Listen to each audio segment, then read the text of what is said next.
E si që thash edhe në hapjet emisionit sotëm, sot do të flasim sa i përket të bukurës.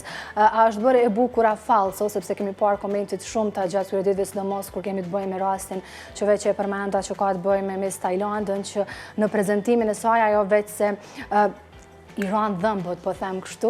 Ajo u mundua që këtë gjë ta bëj me shaka në performancën e saj të radhës, mirë po nuk është edhe u mirëprit shumë nga komentuesit e cilët kishin vluar në rrjetet sociale me komente nga më të ndryshmet, edhe rreth asaj se apo kemi vërtet bukuri natyrale. E të gjitha këto, unë kam kënaqësinë që këtu në studio t'i diskutojmë bashkë me Nora Goga Demolli, ndërkaq në linjë të drejtë për drejtë vetëm pas pak, do e kemi edhe psikologën Mirjeta Pestisha Delio. Atëherë Nora, besoj e ke parë videon që ka qarkulluar, është bërë shumë virale gjatë këtyre ditëve.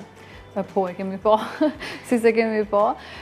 Fakt, ndoshta shumë mirë që keni marrë si temë të trajtu, sepse edhe këto mise, tash nuk mundemi me qujtë tamam mise, se gjitha bukuri, ajo bukuri ndoshta që e ka, nuk mundemi me qujtë që është bukuri natyrale, sepse marrët ka qenë pak më ndryshe. Ka pas kritere më të forta kujtoj. Po, ka qenë ndoshta shumë shtirë kur zgjedh një mes, me të vërtet ka qenë mes, kurse tash, edhe nëse është shumë e bukur, nuk e dim nëse ka ndërhyrje, sa ndërhyrje ka, çka ka bëu, dhe duhet gjithmonë me lyp ato fotot e fëmijërisë ku s'ka pas një ndërhyrje dhe me pa, është me të vërtet kjo misi që është sot. Sa i përket asaj pjesës që i kanë rënë dhëmbët, në fakt nuk është një diçka që duket bukur, edhe pse sado që u mundua ajo me kthyn si në shaka, po në fakt ndoshta është një diçka që mu për vetes kisha dashur më ndodh, sidomos tek pjesa e dhëmbëve. Sado që bëjmë ndryshime apo injektime të ndryshme në fytyrën, mendoj që bukuria kryesore janë dhëmbët. Në momentin kur nuk i ke dhëmbët, domethënë komplet ajo bukuria që e ke bie, shuhet, ndoshta nuk bie shumë pa. Nora, po pse ka ndodhur kjo? Disi kur e mendon, nalesh edhe analizon videon, si mund të ndodhë që të bien dhëmbët aq papritur? Në fakt, ka mundësi tash janë disa variante, pse ka mujt me ndodhë, ka mundësi që ata kanë qenë dhëmbët provizora, apo të përkohshëm. Zakonisht dhëmbët e përkohshëm ndoshta nuk vendosen definitiv, po përkohësisht. Dhe domethënë ai cementi apo ngjitsi që e mban nuk është shumë i fortë dhe ka mundësi që edhe prej asaj i ka ndodhur. Ose ka mundësi që ndoshta i ka vendos tash shumë afër dhëmbët, mirë po nuk është bë ndoshta preparimi i duhur, ndoshta nuk është bë ndoshta një pastrim i duhur gjatë vendosjes, apo nuk është bërë përzierja e duhur e cementit, janë disa arsye të cilat ka mund me ndodhë dhe me çu deri tek ramja e dhëmbëve. Domethënë janë shumë arsye të cilat ne nuk mundemi me i ditë, ose shumë shpesh më shkon mendja që ndoshta edhe ka bë me qëllim, veç me shku virale. Ka mundësi që ka mundësi që ndoshta edhe kjo pjesë e ka prek ato në mënyrë që të shkoj viral dhe në fakt ja ka dalë nëse e ka bë me këtë qëllim. Se tash asgjë nuk mundemi me thënë që është ashtu reale, sepse çdo gjë po bëhet vetëm për klikime dhe për famë. E kemi pas rastin edhe bukuroshën nga Prishtina Brikena, e cila ka bërë gjërat të tilla, jo me dhëmbë, kuptohet, por gjeste në mënyrë që të komentojmë më pas. Në linjë të drejtë për drejtë ne kemi edhe psikologën Mirjeta. Mirjeta, faleminderit shumë. E kemi duke vëzitur. Tash e përfundova punën edhe na që jemi me fëmijë, domethënë kemi fokusin që është me mri ma shpejt në shpejt. Kështu ndoshta nuk kemi ndërprerje, edhe po besoj që biseda ka më zhvillu mirë. Urojmë. Atëherë Mirjeta, uroj që ke dëgjuar një pjesë të bisedës që ne e bëm me Norën, jemi duke folur sa i përket bukurisë. Si mendon, si e sheh veprimin e vajzës në fjala? Beson se kjo gjë ndikon në një farë vetbesimi që vajzat mund ta kenë në një të ardhme, po flas për vajzat e tjera? Qëndrisa të flasim realisht në ditët e sotme, ato të cilat prezentohen domethënë në media ose ato të cilët ne i marrim si model, qoftë vloggerët, qoftë personat të cilët thjesht na i shohim shumë shpesh, janë një farë modeli të cilën na po e ndjekim në përditshmëri. Për arsye se ajo të cilën na po e shohim po normalizohet tek vetja jonë ose jo. Ne e dim se krahasimet e shumta të cilat bëhen nga fytyrat publike me veten tonë zakonisht ulin vetbesimin ose na dëshirojmë të shkojmë, ndoshta po e them dhe të bëhemi sikur ato, po flas general për gjitha femnat sepse natyrisht krejt kemi qef më dok bukur. Edhe që shumë shpesh edhe nga estetikët kom pa video edhe intervistat e cilët thonë që vinë me fotot e dikujt tjetër edhe dëshirojnë mu bo sikur ato qofte pjesa e syve, e vetullave, e buzëve, e cila normal që modelet e cilët ne po i ndjekun dhe po i shohim çdo ditë, po normalizojnë gjendjen tonë, do me thonë fizike të cilën ne e kemi, qoftë për trupin, qoftë për fytyrën, sepse nëse mendojnë modelet, blogeret apo çka do qoftë e cila është më prezente nëpër media, kish me normalizu natyrisht pjesën natyrale të fytyrës, për e them, po besoj që edhe ne pjesa tjetër do e kishim mundësin që thjesht të rrim natyral. Dhe mund të flasim lirshëm sepse në vitet e cilët jemi ne tash, do me thonë, kur kalon 20+, je pak më ndryshe sepse e shen do shta dhe botën ndryshe, po kur flasim për adoleshentët ose adoleshentët, ne i dim që bëjnë shumë krahasime sociale.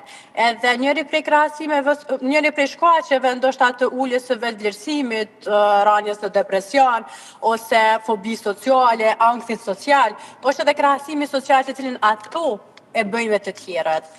Sepse ne shohim jetë të shtrejt, ne shohim lëkurë të pasër tek pjesa, do me thonë, e modeleve, ne shohim natyrisht shohim edhe një fytyrë të pastër, të cilën e kanë nga mirëmbajtja të cilët e bojnë vazhdimisht, shohim buzë më të fryera të cilët e kanë ndoshta edhe nga pjesa estetike të cilët ato i bojnë, por që po mendoj të gjitha këta faktorë janë të cilët ndikojnë në krahasime sociale të cilët na në ditët e sotme i bëjmë me personat e tjerë. Nora, po a ke raste të tilla, si që tha edhe Mirjeta, që ka shumë që duan që të duken si dikush tjetër? A ke pas ndonjë rast kur dikush ka ardhur me fotografinë e ndonjë fytyre publike dhe ka thënë unë dua të dukem pak a shumë si kjo? E ka fakt shumë ka të tilla, jo vetëm një, po ka disa, po ndoshta tash kohën e fundit e kanë kuptuar që nuk mundesh më u bë, nuk mundesh më tjetërsu, nuk mundesh më u bë si dikush tjetër, sepse janë disa parametra të fytyrës që ty nuk ta lejojnë. Kjo nuk vlen vetëm për ndërhyrjet estetike, po edhe për pjesën e dhëmbëve, sepse ka ndoshta janë dy motra, vjen e thotë du me i bë dhëmbët si motra. Mirë, po nuk e ka harkun e njëjtë, nuk i ka vendosjen e dhëmbëve në mënyrë të njëjtë, kështu që është pak problematike për me pas të njëjtin opsion, të njëjtën figurë. Unë gjithmonë them se duhet me dash veten ashtu siç je dhe me qenë vetja. Mirë, po tash shumë shpesh them që po jemi vë të gjitha copy paste dhe të gjitha jemi body soj, duke kërku gjithmonë atë sikur filonja apo sikur dikush tjetër, se kjo duket bukur, du me u duket dhone.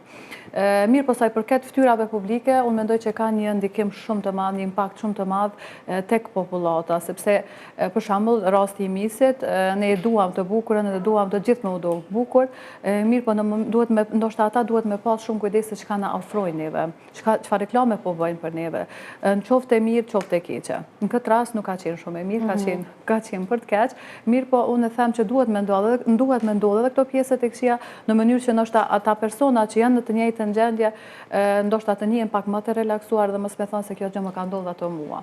Po ka që ndodhen edhe sikur në raste televizive që ndoshta e merr vesh gjithë bota. Kështu që nuk duhet ndoshta më u kompleksu dhe ndoshta mos me dash veten, po gjithmonë me dash veten ashtu siç je, duke bërë disa ndërhyrje që ty të kanë pegu, po asnjëherë mos më u mundu me u bë si dikush tjetër. Qoftë për injektime, qoftë edhe për dhëmbë, sepse edhe për dhëmbët është një tran shumë i madh.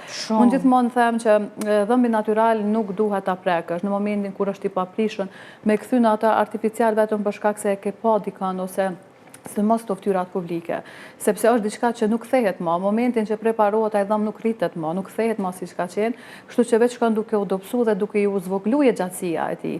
Dhe pastaj po vijem deri tek vendosja e implanteve dhe shumë probleme të tjera, të cilat në fakt janë shëndetësore, jo vetëm estetike, sepse unë mendoj që dhëmbët së pari funksionin kryesor e kanë shëndetin dhe pastaj pjesën e estetikës. Po në fakt këtë kohën e fundit është kthyer gjithçka në estetik. Pa më parasysh se ndoshta ka shumë peripeti prap se prap e zgjedhin estetikën. Nora, mirë që sqarove këtë pjesë, se realisht kemi parë shumë vajza që tashmë po i duan shumë dhëmbët e bardhë, dhëmbë falso, po themi kështu, por ajo çfarë më pëlqen është se ende kemi një kategori që nuk janë fort e kompleksuar. A jemi si shoqëri më të kompleksuar se sa duhet? Në fakt po, unë mendoj që po. Sepse bukurin gjithmonë e qesim në rend parë, thash, dhe pastaj në rend dytë shëndetin. Unë shoh ndoshta personat të cilët jetojnë në Evropë, edhe shqiptar, kanë ndoshta një tjetër mendim, një tjetër aspekt, duke edhe nëse bëjnë një ndërhyrje, qoftë për dhëmbët, qoftë për injektimet në fytyrë, gjithmonë e zgjedhin natyralen, edhe zgjedhin sasi të vogla, dhe kjo më pëlqen shumë. Ndërsa tek ne është diçka që nëse nuk është një ndryshim drastik që e vren ndoshta prej larg, atëherë nuk i duket që ke bërë diçka. Edhe thot, ndoshta ajo pagesë ka shku kot, po në fakt nuk është ashtu. Por çdo gjë gjithmonë duhet me zgjedh atë pjesën natyrale, e sidomos tek injektime, që mu dok bukur, po mos mu dok që ke bë diçka dhe gjithë me thonë, po ti pas ke bë buzët ose pas ke bë mullzat. Në fakt ky trend ka fillu pak me u kthy, se ndoshta 2-3 vite më herët ka qenë egzagjerimi shumë. Tash edhe në përbot po e shohim se ti shkrim, po i largojnë këto injektime që i kanë bë më herët, dhe me të vërtet mua po m'pëlqejnë shumë më shumë tash se sa që kanë qenë më herët. Gjithçka që te prodhi si nuk është edhe e bukur që ta shohim. Mirjeta, tham se jemi pak shoqëri e kompleksuar. Çfarë mendon ti? Mendoj që po.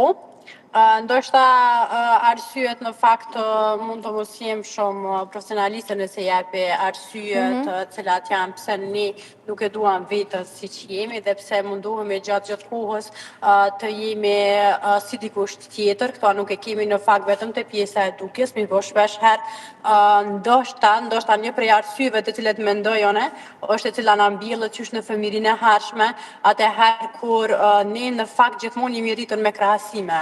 Jemi rritur me krahasime, jo me krahasime, ndoshta bukfalisht në dukje, mirë po në krahasime se si ne mendojmë, se si ne flasim, se si ne hajmë, se si ne mësojmë, dhe me thonë, gjithmonë na kanë bërë krahasime në mes të motrës, vllaut, në mes të pjesëtarëve, fëmijëve tjerë të familjes, dhe mendoj që ndoshta një nga prej arsyeve mund të jetë kjo, ku ne në fakt rritemi thjesht pas sigurinë në veten tonë dhe na ulet vetbesimi.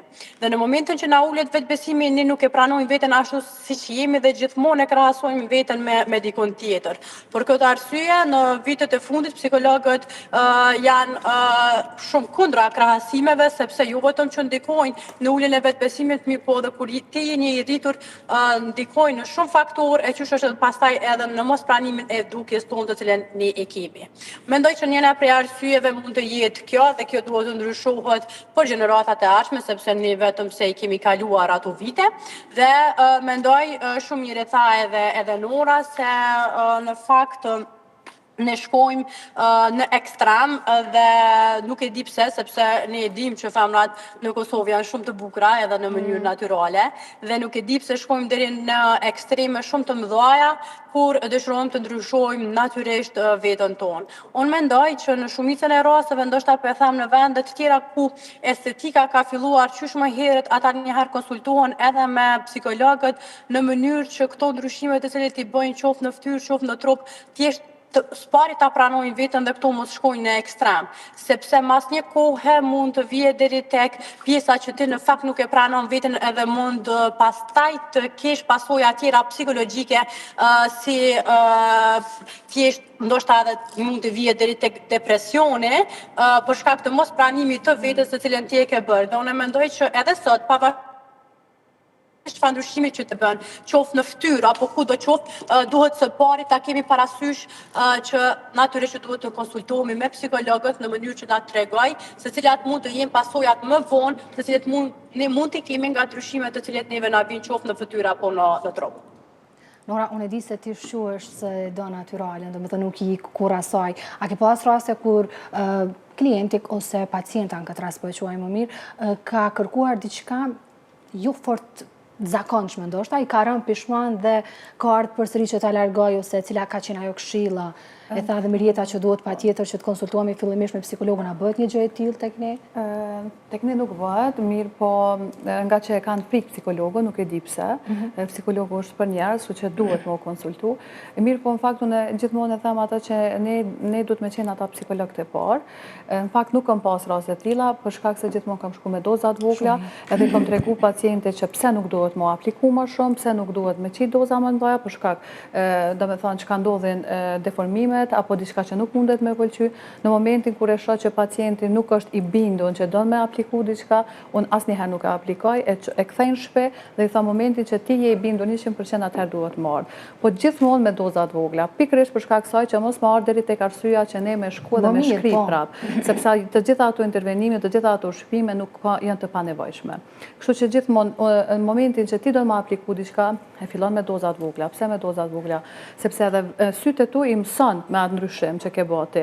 Edhe njerëz tjerë për rreth nuk është se thonë wow çka pas ke bërë dhe më të ndi ty më të shtin siklet. Më shumë, po. Më shtin siklet apo i pëlqen as po i pëlqen, apo duke bukur as po duke bukur.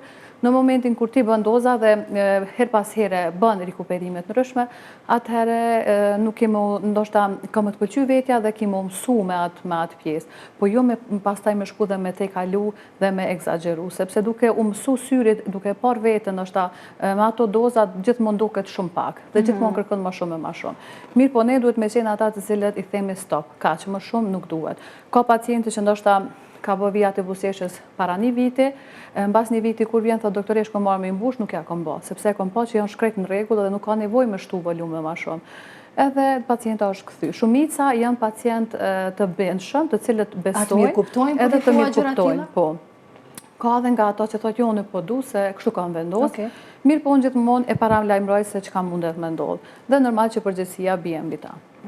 Mirjeta, po flasim për ndërhyrje jo vetëm tek persona që ndoshta e bëjnë një herë dy, por edhe ata që realisht krijojnë një varësi sa i përket asaj se unë duhet që patjetër të dukem bukur. Si ndikon kjo në aspektin psikologjik më pas?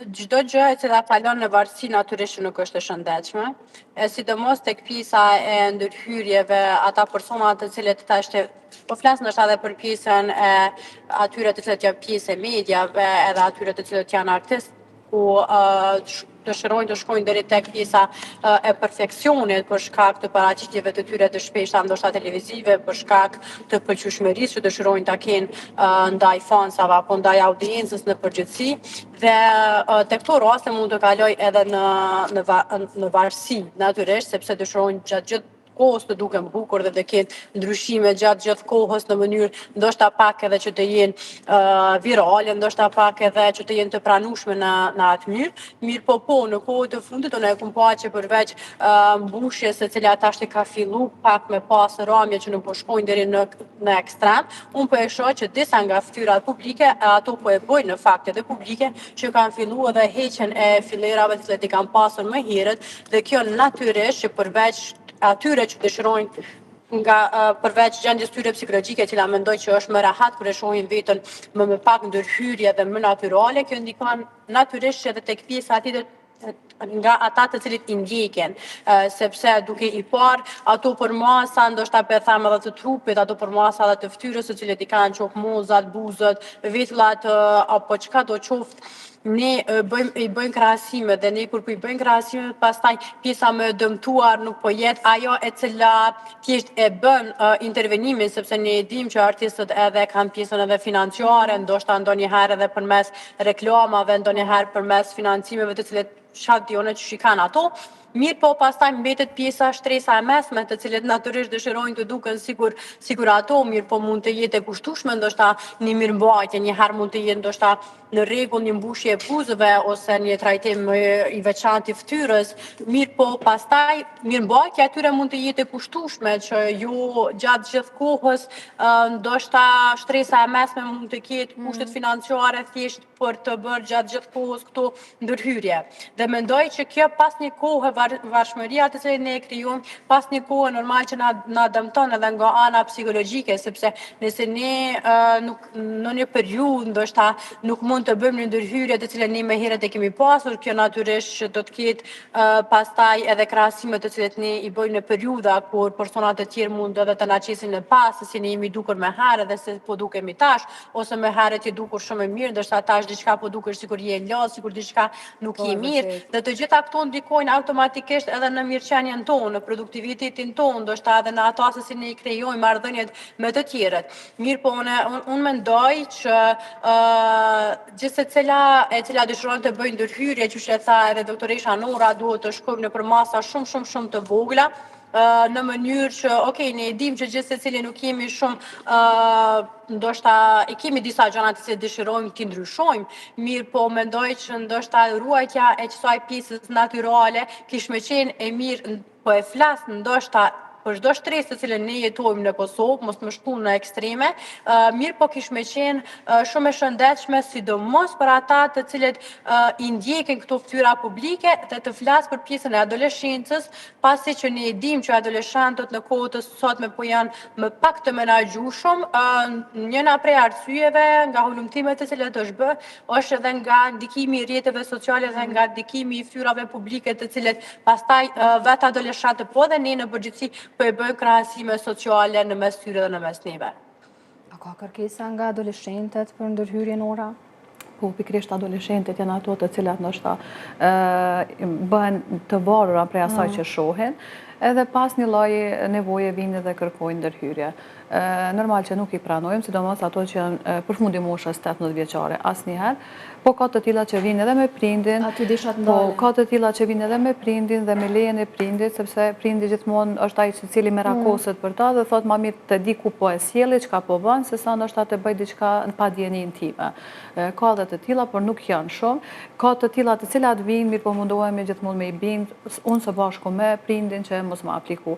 Në momentin kur i tregojmë disa avantazhet apo rreziqet të cilat mundet me ndodh, atëherë minjëherë stepen. Ndoshta kjo është ajo formula më e mirë për adoleshentët, sepse kur i tregon rreziqet normal që askush nuk do të më ndodh diçka me shëndetin. Mirë po unë gjithmonë e them se psikolog duhet me qenë psikolog të parë ne. Pastaj nëse ne nuk ja dalim, atëherë duhet mu drejtu tek mjedieta. Por me të vërtetë kjo tek adoleshentët ka një ndikim shumë të madh. Unë prandaj në fillim të emisionit e thash që fytyrat publike kanë një rëndësi shumë të madhe se çka na ofrojnë, çka na reklamojnë dhe çka na servojnë, sepse ne po i shohim ata dhe po mendojmë se ndoshta është një diçka që ata e bëjnë vetëm për reklam, sepse paguhen për atë pjesë. Mirë, po ne nuk e dim këtë pjesë dhe e marrim sikur të mirë qenë dhe mendojmë se duhet me bë kështu për mu duke bukur si Dafina Zeqira apo si Elona. Nora, po cilat do të ishte një këshill për fond në mënyrë që të mos ta humbim këtë bukurinë natyrale që e kemi? Duaje veten, nëse ke një diçka që ty të ka pengu, atëherë përmirësoje, po mos egzagjero. Edhe me qenë vetja gjithmonë është ajo më e mira dhe ndoshta le të mundohet dikush tjetër më u bë si te dhe jo si dikush tjetër. Sa e bukur me përmbyll këtë bisedë. Faleminderit shumë Nora. Faleminderit shumë për ftesën. Mirjeta, faleminderit shumë për këtë lidhje të drejtë për drejtë dhe informacionet që ndohet me ne. Faleminderit shumë për juve. Shëndet. Faleminderit shumë.